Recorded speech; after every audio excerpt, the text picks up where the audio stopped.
नमस्कार दोस्तों, the key points YouTube channel में आपका बहुत बहुत स्वागत है। दोस्तों एक बार फिर से हम हाजिर हुए हैं एक नए वीडियो के साथ। और आज के इस वीडियो में हम चर्चा करेंगे इंडियन ज्योग्राफी का पहला चैप्टर, भारत की अवस्थिति तथा विस्तार। दोस्तों सबसे पहले तो हमें ये समझना पड़ेगा कि आखिर ये अवस्थिति तथा विस्तार क्या होता है। दोस्तों अवस्थिति कहने का तात्पर्य ये है कि जो पूरे विश्व का जो ग्लोब या मानचित्र बनाया गया है उसमें भारत की स्थिति किस जगह पर स्थित है। और विस्तार कहने का तात्पर्य ये है कि भारत का जो क्षेत्र है वो कहाँ से कहाँ तक फैला हुआ है, इसके पड़ोसी देश कौन कौन से हैं और इसके आसपास में कौन कौन से समंदर, द्वीप वगैरह हैं। तो इन सारी चीज़ों के बारे में हम डिटेल में जानेंगे, तो आप हमारे साथ इस वीडियो में बने रहिए। और चलिए शुरू करते हैं आज का क्लास। दोस्तों आप लोगों में से बहुत लोगों को ये याद ही होगा कि भारत का जो अक्षांशीय विस्तार है 8 डिग्री 4 मिनट से 37 डिग्री 6 मिनट तक है। लेकिन बहुत लोगों को ये पता नहीं होगा कि इसका रीडिंग कैसे लिया जाता है, तो इसी को समझने की कोशिश करते हैं। दोस्तों आप लोगों ने ग्लोब देखा ही होगा। ग्लोब जो गोल आकार का एक आकृति होता है और उसमें पूरा विश्व का मानचित्र बनाया होता है। तो ग्लोब में 2 प्रकार की रेखाएं होती हैं। दोस्तों मान लीजिए कि ये ग्लोब है। ग्लोब में 2 प्रकार की रेखाएं होती हैं। कुछ रेखाएं इस तरह से लेटी हुई होती हैं, तो ऐसी रेखाओं को क्या कहा जाता है? अक्षांश रेखाएं। अक्षांश रेखाएं, या इंग्लिश में इसको क्या कहा जाता है? लैटिट्यूड। और कुछ रेखाएं सीधी लंबवत खड़ी रेखाएं होती हैं इस प्रकार की, तो इन रेखाओं को क्या कहा जाता है? देशांतर रेखाएं। देशांतर रेखाएं या लॉन्गिट्यूड। तो सबसे पहले हम समझते हैं अक्षांशीय विस्तार को, इसलिए हमें अक्षांश रेखाओं के बारे में जानना जरूरी है। तो चलिए देखते हैं अक्षांश रेखाएं कैसी होती हैं। दोस्तों ग्लोब इस प्रकार का ग्लोब होता है और उसके बीचों बीच एक लाइन होती है, इसको क्या कहा जाता है? विषुवत रेखा। विषुवत रेखा। विषुवत रेखा के ऊपर 1-1 डिग्री के अंतराल में कुल 90 रेखाएं होती हैं। और विषुवत रेखा के नीचे भी 1-1 डिग्री के अंतराल में कुल 90 रेखाएं होती हैं। तो यदि आपसे सवाल पूछा जाए कि अक्षांश रेखाओं की कुल संख्या कितनी है, तो कितना होगा? 90 + 90 और एक बीच में एक विषुवत रेखा, तो कुल 181। इसको जरूर याद रखिएगा। अक्षांश रेखाओं की संख्या कितनी होती है? 181। दोस्तों ये तो हुई अक्षांश रेखाओं की कुल संख्याएं। अब हम समझने की कोशिश करते हैं कि भारत का जो अक्षांशीय विस्तार है 8 डिग्री 4 मिनट से 37 डिग्री 6 मिनट उत्तरी गोलार्ध, ये कैसे हुआ। दोस्तों मान लीजिए कि ये ग्लोब है। ग्लोब के बीचों बीच विषुवत रेखा है। विषुवत रेखा के ऊपर इसको उत्तरी गोलार्ध कहा जाता है और विषुवत रेखा के नीचे का जो एरिया है इसको दक्षिणी गोलार्ध कहा जाता है। तो विषुवत रेखा की जो स्थिति है ये 0 डिग्री पर स्थित है। और 0 डिग्री से ऊपर यहाँ पर 8 डिग्री 4 मिनट पर भारत का सबसे दक्षिणी बिंदु कन्याकुमारी स्थित है। और भारत का सबसे उत्तरी जो बिंदु है इंदिरा कोल, वो 37 डिग्री 6 मिनट पर स्थित है। तो इसको याद रखिएगा। लेकिन यदि पूछा जाए कि संपूर्ण भारत का सबसे दक्षिणी बिंदु कौन सा है, तो वो कौन सा है? इंदिरा पॉइंट, जो अंडमान निकोबार द्वीप समूह में है। इंदिरा पॉइंट। भारत का सबसे दक्षिणी बिंदु कौन सा है? इंदिरा पॉइंट। और इंदिरा पॉइंट की स्थिति है 6 डिग्री 4 मिनट पर। यहाँ पर 8 डिग्री हुआ तो उससे थोड़ा सा और नीचे यहाँ पर 6 डिग्री 4 मिनट है। तो इसको याद रखिएगा। दोस्तों अब हम देखते हैं भारत का देशांतरीय विस्तार। तो भारत का देशांतरीय विस्तार कितना है? 68 डिग्री 7 मिनट से 97 डिग्री 25 मिनट पूर्वी देशांतर। तो ये कैसे हुआ, इसको समझते हैं। दोस्तों, इस तरह की जो सीधी लकीरें होती हैं, इसको क्या कहा जाता है? देशांतर रेखाएं। और देशांतर रेखा का जो केंद्र माना गया है, जहाँ से मानकर ये रेखाएं शुरू की गई हैं, वो कहाँ पर हैं? लंदन का ग्रीनविच नामक जगह पर। तो इसको याद रखिएगा, लंदन का ग्रीनविच नामक जगह को से इन रेखाओं की शुरुआत की गई है गिनती, और इसको 0 डिग्री माना गया है। तो इस तरह से 0 से शुरू करके 1-1 डिग्री के अंतराल में कुल 360 रेखाएं हैं। 1-1 डिग्री के अंतराल में कुल कितनी रेखाएं हैं? 360 देशांतर रेखाएं हैं। तो इसको याद रखिएगा, यदि सवाल पूछा जाए कि देशांतर रेखाओं की संख्या कितनी है, तो 360 टोटल रेखाएं हैं। दोस्तों, एक सवाल पूछा जाता है कि पृथ्वी को एक देशांतर पार करने में, पृथ्वी इस तरह से घूमती है पश्चिम से पूरब की ओर, तो पृथ्वी को मान लीजिए कि यहाँ 0 से 1 डिग्री तक जाने में कितना समय लगता है, यानी कि पृथ्वी को एक देशांतर का घूर्णन करने में कितना समय लगता है। तो इसको समझते हैं कि कुल समय होता है 24 घंटा।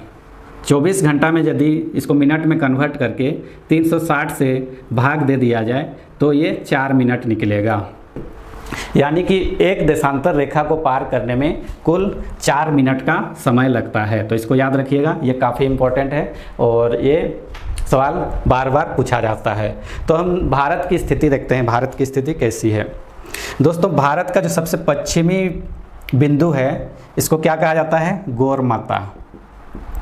गौरमाता, इसका जो देशांतरीय विस्तार है वो कितना है? 68 डिग्री 7 मिनट। तो और जो भारत का पूर्वी भाग है वो कितना है? 97 डिग्री 25 मिनट। तो इन दोनों के बीच का यदि देशांतर रेखाओं की गिनती निकाली जाए 68 से 97 के बीच, तो कुल इस तरह की 30 रेखाएं होती हैं। 30 रेखाएं भारत के बीचों बीच लगभग 30 देशांतर रेखाएं बनती हैं। तो एक देशांतर रेखा को पार करने में 4 मिनट का समय लगता है। तो कुल 30 देशांतर रेखाओं को पार करने में भारत में कुल कितनी इंटू 4 120 मिनट। 120 मिनट यानी कि 2 घंटा। तो गुजरात का गौरमाता से लेके अरुणाचल प्रदेश का किबुथु, इन दोनों के समय में लगभग 2 घंटे समय का अंतर है। 2 घंटे का अंतर है। लेकिन एक बड़ा सवाल उठता है कि एक ही देश के अंदर 2 या 2 से अधिक समय को मैनेज कैसे किया जाए। लोगों में बहुत सारी परेशानी हो सकती है। तो इसी को सॉल्व करने के लिए भारत सरकार ने एक उपाय निकाला, और इन दोनों के बीचों बीच का जो माध्य निकलता है, आप 68 डिग्री 7 मिनट से 97 डिग्री 25 मिनट का जो माध्य निकालेंगे, तो इसका बीचों बीच की जो संख्या आएगी वो कितना आएगी? 82 डिग्री 82.5 डिग्री।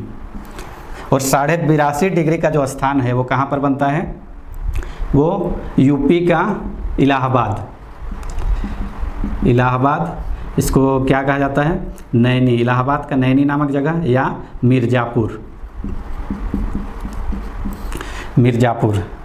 82.5 डिग्री मिर्ज़ापुर पर। तो यहाँ पर सवाल इस तरह पूछा जाएगा कि जो भारत का मानक रेखा है वो किस जगह पर लिया गया है? तो वो इलाहाबाद का नैनी या मिर्ज़ापुर।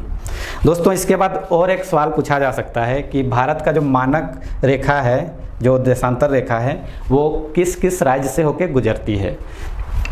तो दोस्तों, यहाँ पर सबसे पहले तो यूपी को टच करता है। यूपी के बाद इसके नीचे, यूपी के नीचे एमपी, उसके बाद है छत्तीसगढ़ के बाद उड़ीसा और आंध्र प्रदेश। 1 2 3 4 5। तो भारत का जो मानक रेखा खींचा गया है, जो 82.5 डिग्री की जो लकीर है देशांतर रेखा की, वो कुल 5 राज्यों से होकर गुजरती है।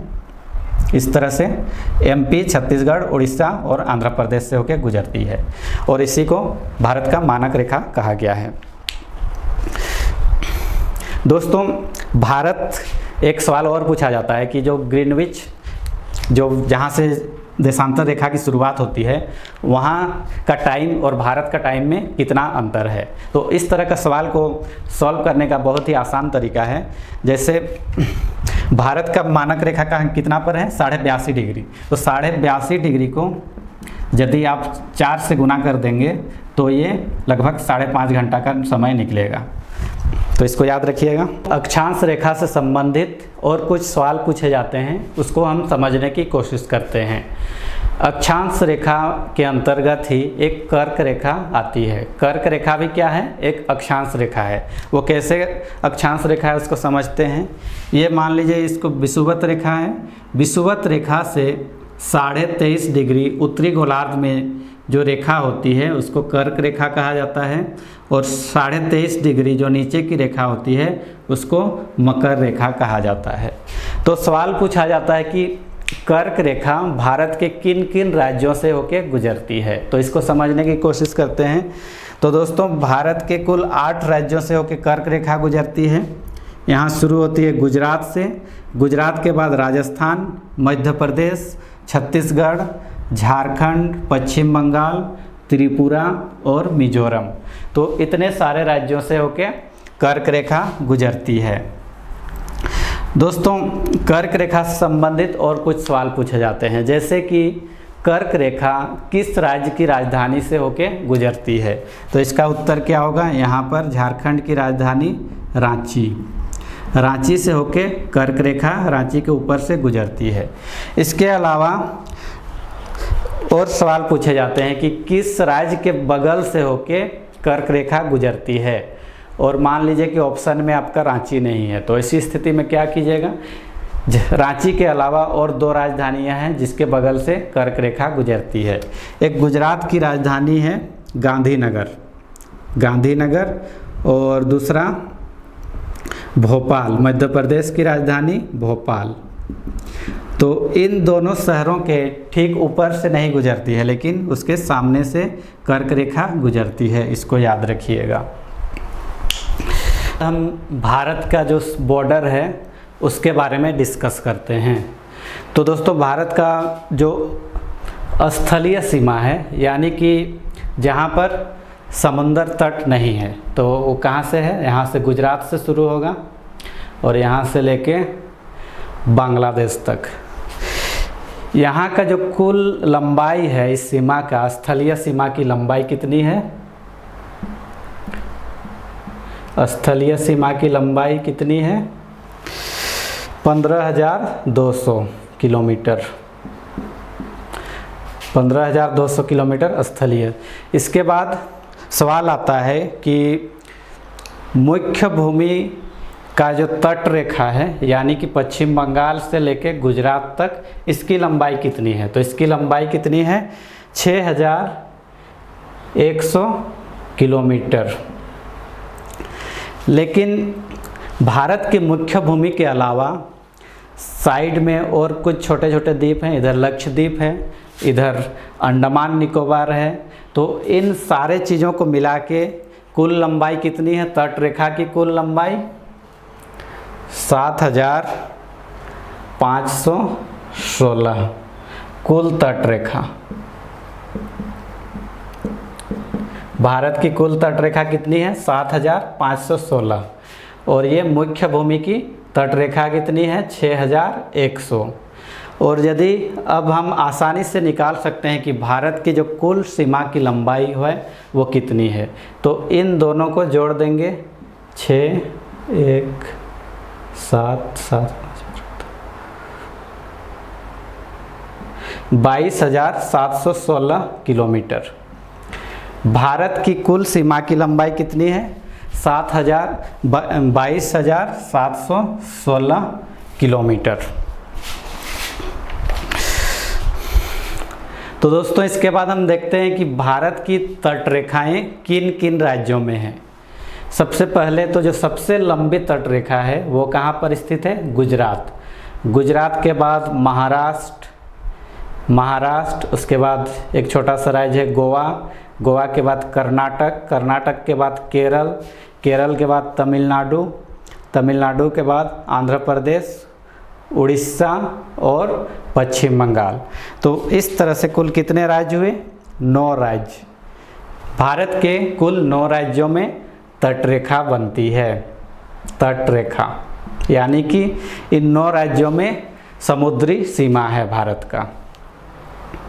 तो सबसे लंबी जो तटरेखा होती है गुजरात, ये तो मैक्सिमम लोगों को ये पता ही होगा, सबसे लंबी तटरेखा गुजरात की है। इसके बाद यदि पूछा जाए कि दूसरी सबसे लंबी तटरेखा किस राज्य की है, तो वो कौन सा हो जाएगा? आंध्र प्रदेश। आंध्र प्रदेश। और तीसरी सबसे लंबी तटरेखा कौन सी है? तमिलनाडु। तो आंध्र प्रदेश, तमिलनाडु। तो इन चीज़ों को याद रखिएगा। दोस्तों इसके बाद हम भारत के पड़ोसी देशों के बारे में जानते हैं, कौन कौन से पड़ोसी देश भारत के आसपास में हैं। दोस्तों भारत के पश्चिम दिशा की ओर देखा जाए तो यहाँ पर पाकिस्तान देश है, और पाकिस्तान देश जो है वो भारत के किन किन राज्यों को स्पर्श करता है, इस मैप के माध्यम से समझने की कोशिश कीजिए। एक तो है यहाँ पर गुजरात, दूसरा है राजस्थान, यहाँ पर तीसरा है पंजाब, और चौथा है यहाँ पर जम्मू कश्मीर, जो अभी वर्तमान में केंद्र शासित प्रदेश है। तो अभी मुख्य रूप से 3 राज्य पाकिस्तान को स्पर्श करते हैं, गुजरात, राजस्थान और पंजाब। और यहाँ पर जो जम्मू कश्मीर है और लद्दाख है, ये अभी केंद्र शासित प्रदेश हैं। तो इसको याद रखिएगा, 3 मुख्य राज्य गुजरात, राजस्थान और पंजाब, इसके अलावा लद्दाख और जम्मू कश्मीर 2 केंद्र शासित प्रदेश पाकिस्तान को स्पर्श करते हैं। दोस्तों यहाँ पर आप मानचित्र में देखते होंगे कि अफगानिस्तान की सीमा भी भारत को स्पर्श करती है, लेकिन ये सिर्फ मानचित्र में दिखता है, वास्तविकता में स्पर्श नहीं करती है, क्योंकि इस जगह पर पाकिस्तान का अधिकार है और इसको पीओके कहा जाता है, पाक अधिकृत कश्मीर, पाक ऑक्युपाइड कश्मीर। तो भारत सरकार इसको स्वीकार नहीं करता है, इसलिए भारत सरकार ने अपने नक्शे में के अंदर पीओके को भारत का हिस्सा दिखाता है और उसके अनुसार अफगानिस्तान का बॉर्डर स्पर्श करता है। लेकिन वास्तविकता में भारत का जो सीमा है लगभग यहीं तक है, इधर पाक का अधिकार है और यहाँ पर चाइना का अधिकार है। तो इसको याद रखिएगा। इसके बाद भारत का एक हुआ पाकिस्तान, इसके बाद इधर एक चीन, बहुत ही बड़ा देश है, वो भारत के साथ सीमा साझा करता है। चीन के बाद नेपाल, भूटान। तो इन सारी चीज़ों को आप एटलस में गौर से देखें और साथ ही साथ ये पता करें कि कौन कौन से देश किस किस राज्य को स्पर्श करते हैं, क्योंकि ये सारे सवाल काफ़ी पूछे जाते हैं। हम कुछ बता देते हैं, जैसे चाइना के साथ कौन कौन से राज्य स्पर्श करते हैं। एक तो लद्दाख हुआ, केंद्र शासित प्रदेश लद्दाख, दूसरा हिमाचल प्रदेश, तीसरा उत्तराखंड, और यहाँ पर सिक्किम, उसके बाद अरुणाचल प्रदेश। दोस्तों जो नॉर्थ ईस्ट का जो एरिया है, इस एरिया का हम अलग से एक वीडियो बनाएंगे और जिसमें इसको नक्शा को अच्छे तरह से बना के यहाँ का जो सीमा की स्थिति है उन सारी चीज़ों को दिखाने की कोशिश करेंगे। दोस्तों इसके बाद यहाँ पर नेपाल है। नेपाल किस किस राज्यों के साथ स्पर्श करता है, देखिए यहाँ पर उत्तराखंड है और उत्तराखंड के अलावा उत्तर प्रदेश यहाँ पर, और यहाँ पर बिहार। बिहार के बाद नेपाल पश्चिम बंगाल को भी स्पर्श करता है और सिक्किम को। तो इसको याद रखिएगा। और दोस्तों भारत के दक्षिण, इसके बाद देखते हैं समुद्री सीमा में कौन कौन से देश हैं। दोस्तों भारत के दक्षिण में यहाँ पर एक श्रीलंका है, लेकिन इसका कोई स्थलीय सीमा नहीं है। यहाँ पर समुद्री, मतलब जो समुद्र का जल सीमा है, जल सीमा कह सकते हैं। और यहाँ पर मालदीव है। मालदीव के अलावा यहाँ पर अंडमान निकोबार द्वीप समूह जो है उसके साथ यहाँ पर इंडोनेशिया का जल सीमा साझा होता है। तो इसको याद रखिएगा। तो दोस्तों उम्मीद करते हैं आपको ये क्लास अच्छा लगा होगा। अगले क्लास में फिर मिलेंगे कोई नए टॉपिक के साथ। तब तक आप हमारे साथ द की पॉइंट्स में बने रहिए। धन्यवाद।